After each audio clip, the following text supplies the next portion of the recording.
Hi, everyone.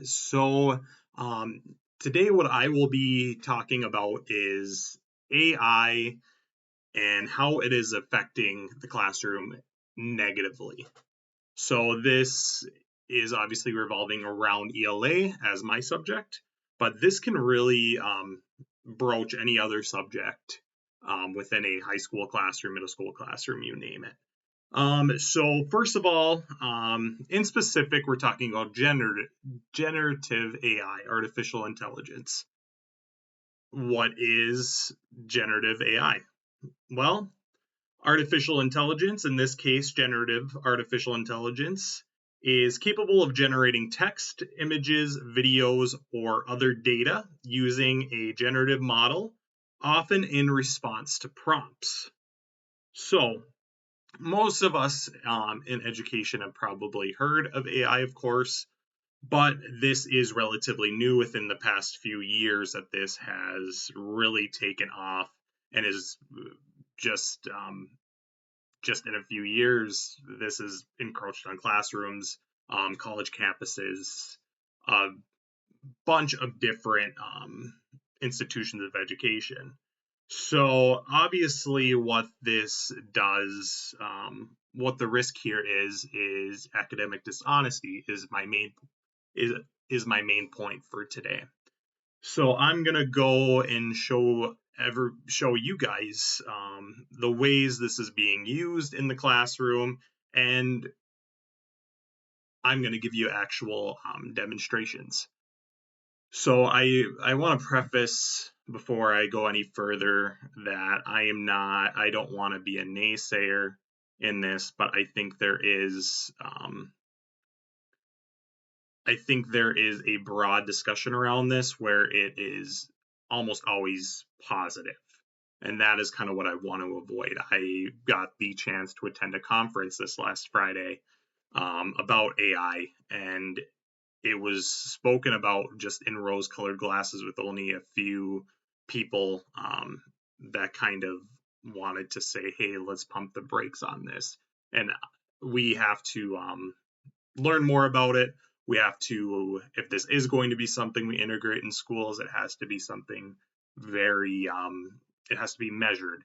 Because if we look at history, for example, social media with kids, we're talking about our kids here, our kids' future. Um, if you look towards social media, Facebook, for example, we were promised a bag of goods almost that that social media, Facebook, would bring us all together. It would be this great thing. But, well, social media, Facebook can do a lot of great things.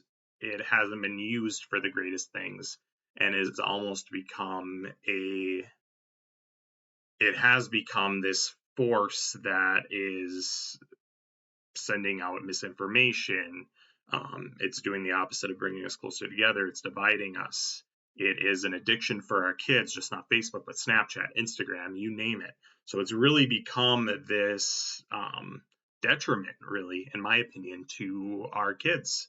And the studies back this up. You see anxiety at an all-time high. You see depression at an all-time high. And although this hasn't been studied for decades on decades because it's so new and relatively speaking, we don't know the true effects. And we can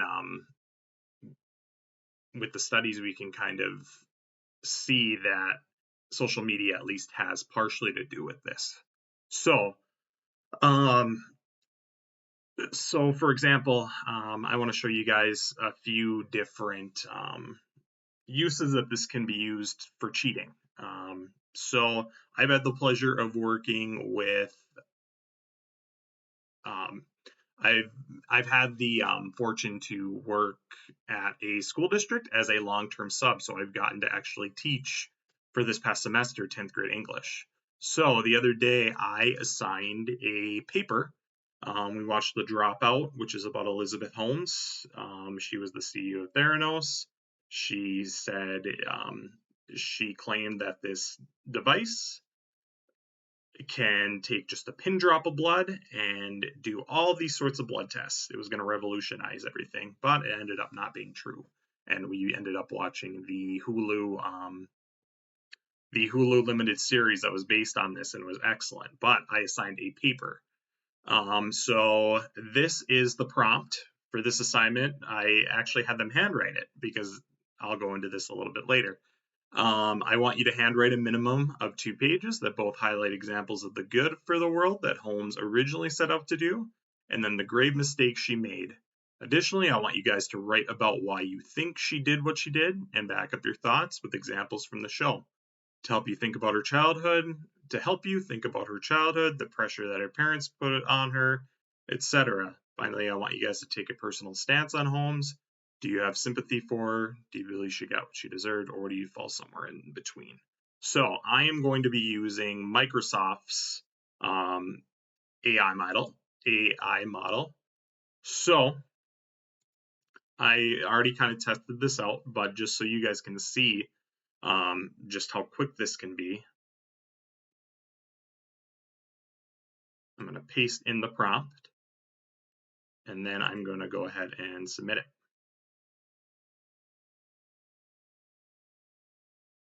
As you can see, it works very quick.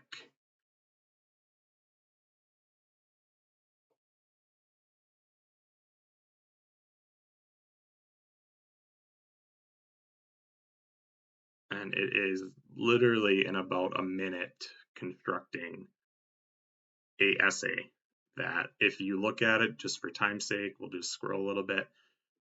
So obviously I've read this before. It sounds, I would look at this and say, okay, a lot of my high schoolers can't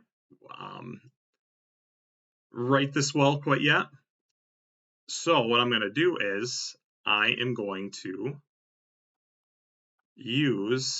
I'm going to type in something like rewrite this for a 10th grader, for a 10th grade paper.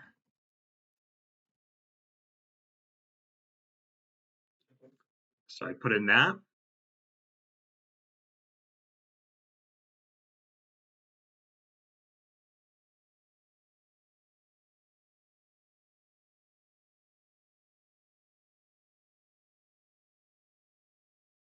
So it is rewording everything to what makes it basically sound like a 10th grader wrote it. So it can literally take something that might not even sound like them and make it into something that would. So it is amazing how quick this thing is moving, and obviously you can see it's probably moving quicker than we know how to combat it, especially us as teachers not in the tech sector. So you've all probably heard about AI detectors. They're out there. Turnitin has one, but the secret of this is open AI is getting so good that these detectors do not work accurately. In fact, ChatGPT, which is the most used OpenAI source, came out with a detector and they took it down because it wasn't able to detect AI reliably. So the people that one of the biggest companies in AI created a detector software that doesn't work. So what as teachers can we do for this?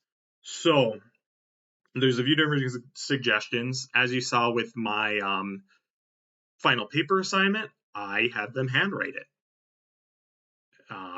It might not stop cheating altogether, but it creates that barrier, and I know there's less of a chance that they'll cheat. A few different other things you can do is project-based assignments, because that is very hard to replicate on AI. And then you can integrate questions with visual or interactive elements, because things like graphs, images, things like that, they are a lot more difficult for AI to spit out a paper or project with visual elements. So those are just a few, and there's tons of ways. And I definitely suggest just playing around with the AI system so you're versed in it.